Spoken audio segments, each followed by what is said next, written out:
Well, earlier in the day, Australia's Prime Minister Julia Gillard promised to spend more than $300 million over the next decade on programs to improve the lot of women in the Pacific.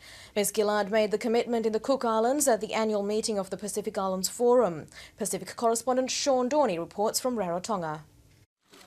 Prime Minister Julia Gillard's day in Rarotonga began with bilateral meetings with the leaders of the two countries that will house Australia's new offshore asylum seeker processing centres.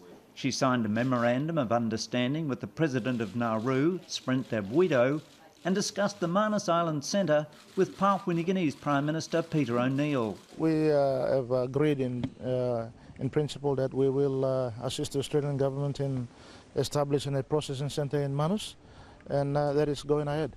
The major announcement of the day, Prime Minister Gillard's much anticipated gender initiative, came with a hefty price tag. Of more than $300 million over the next decade. There are three strands: support to help more women be elected in the Pacific.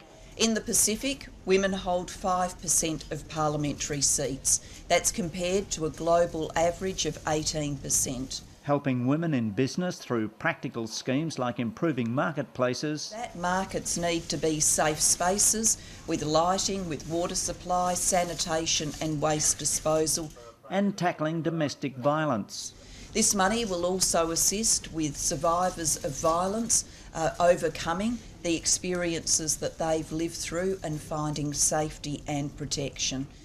Violence against women is unacceptably high. As a region, we need to introduce tougher penalties on violence against women. The former president of Chile, Michelle Bachelet, who's now the director of United Nations Women, told the forum leaders half her cabinet in Chile had been women. And it really, really helped my work fantastically. So I'm so convinced that women can make a very important contribution to everyone. Women's groups in the Pacific are delighted. That when you give women and girls rights and opportunities, it's a win-win situation for everyone in society. A positive result too for Australia in the Pacific.